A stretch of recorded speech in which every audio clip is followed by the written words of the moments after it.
Olá pessoal, Guilherme Avila de Biologia, aqui com vocês. Vamos falar hoje de respiração celular. Depois que discutimos sobre o processo de fermentação, que também é um processo relacionado ao catabolismo, tá? Porque quebra um nutriente e o nutriente mais utilizado pelas células é a glicose, tá? Mas é uma quebra parcial na fermentação. E citamos aqueles casos, né? Fermentação lática, fermentação alcoólica, e a famosa fermentação acética, que ali, diferente das outras, ocorre uma oxidação, né? As outras, uma redução. Aqui é a respiração celular. Aqui você tem a quebra total do nutriente, né? Especial a glicose. Ora, se ocorre a quebra total da glicose, a liberação de energia, a quantidade de energia, quantificando a coisa, vai ser maior, né?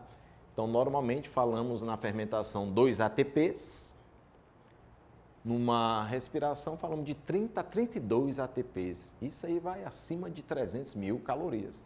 Então, respiração celular, quebra total da glicose, é um processo exotérmico, da mesma forma que a fermentação, exofora, porque libera energia, também chamada exergônico, tá? Então, como eu associava com a fermentação, também é um processo catabólico, tá certo? Uma vez que realiza o catabolismo, porque quebra com a liberação de energia. A respiração celular compreende 3 etapas. 3.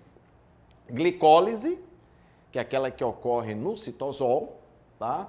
Ciclo de Krebs já vai ocorrer dentro da mitocôndria, precisamente na matriz mitocondrial, nós vamos falar na sequência. E a cadeia respiratória, também conhecida como fosforilação oxidativa, que vai ocorrer nas cristas mitocondriais. Lembrando que a cadeia respiratória ou fosforilação oxidativa é aquela que tem um rendimento energético maior, tá certo? É aquela que vai liberar a maior quantidade de energia, tá? Então, começando aqui pela glicólise, que é o processo anaeróbio, é a etapa anaeróbia do processo como um todo, aeróbio, tá? Então, aqui vai ocorrer no citosol, vai ocorrer no aloplasma, no citoplasma. Então, vamos começar com a glicose, o pontapé inicial. Então, são 10 passos, 10 reações químicas, 10 reações básicas, 10 passos, para chegar nas 2 moléculas de ácido pirúvico, tá certo? Oriundo da quebra da glicose. Então, primeiro passo, você tem a enzima hexoquinase, ela vai quebrar a glicose, liberando o quê? Formando a glicose 6-fosfato. Tá certo? É um composto intermediário. Para isso ocorre a quebra do ATP. Tá tendo consumo de ATP. Tá? Perdeu desfosforilou, perdeu aqui o fósforo, voltou para a condição de ADP. Tá? O segundo passo, aqui você tem, para a formação da frutose 6-fosfato, ocorre a participação, tem que ter a participação da enzima fosfoglicose isomerase. Até mesmo isomerase, lembra isômero, frutose, o isômero da glicose, tá? Isso tudo é a fase preparatória, tá? Fase preparatória. Nesse momento também ocorre a quebra da segunda molécula de ATP, liberando energia, voltando para a condição de ADP. Então ocorre uma desfosforilação aqui, tá? Na sequência, o terceiro passo para a formação da frutose 1,6 de fosfato. Os fósforos, tá certo? Na posição do carbono 1, tá? E do 6. Para isso tem que ter a enzima frutoquinase. E nesse momento aqui vai ocorrer um desmembramento. Vai formar o composto de hidroxetona fosfato, tá? E o gliceraldeído 3-fosfato. Detalhe, daqui não passa o processo de respiração celular, ele não continua. Tá certo? Esse composto formado, ele tem que ser reconvertido em gliceraldeído. Para isso, é a 5ª etapa. Mas voltando rapidinho, não tinha citado aqui a 4ª etapa, justamente a frutose 1,6 de fosfato, tem que ter a participação da enzima aldolase, justamente para quebrar e formar esses 2 compostos. Agora sim, de hidroxetona fosfato, que não continuará o processo, tá? E aí o gliceraldeído 3-fosfato, que aí de fato vai continuar o processo até chegar na condição de ácido pirúvico. Para isso, entra a 5ª etapa com a enzima triose-fosfato isomerase, porque são convertidos aqui os isômeros.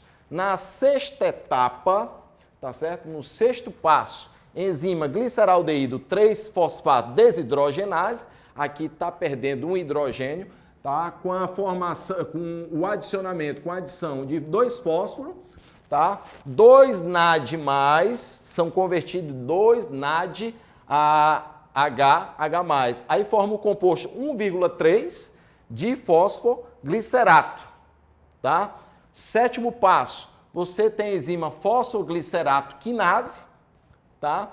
Para isso, ocorre a formação de 2 ATPs.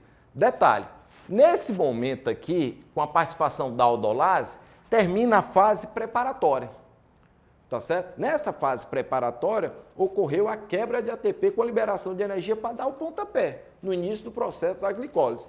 Daqui para frente, a partir da enzima gliceraldeído 3-fosfato desidrogenase, vai começar a fase de pagamento. Então, você teve a utilização de ATP, agora você paga na restituição das moléculas de ATP, tá certo? Para ter o saldo final da glicólise. Aí, então, a enzima, 7º passo, fosfoglicerato quinase, tá? Formou o composto intermediário 3-fosfoglicerato, para isso formou 2 moléculas de ATP, então começa a pagar, começa a restituir o que foi consumido. O 8º passo, tá? 8ª reação, a enzima fosfoglicerato mutase, ela vai formar um outro composto intermediário, que é o 2-fosfoglicerato, tá? 9ª etapa, enzima enolase, porque forma um enol aqui, né? Então, para isso, ocorre a saída de 2 moléculas de água, aqui ocorre duas desidratações, e aí, a partir do intermediário fosfoenolpiruvato, na participação da 10ª etapa, 10º passo, a enzima piruvato quinase, aqui formando 2 moléculas de ATP, ok? E aí chega na condição de ácido pirúvico. Tá? Então, a partir de uma molécula de glicose, serão formadas 2 moléculas de ácido pirúvico. Teve o consumo de 2 moléculas de ATP no início, que é a fase preparatória, e na fase de pagamento foram formadas 4 moléculas de ATP. 4 menos 2, por isso que na glicólise tem um saldo de 2 moléculas de ATP.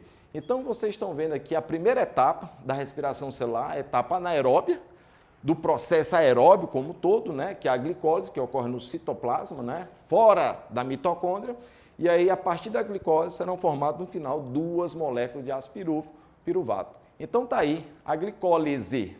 Valeu, pessoal!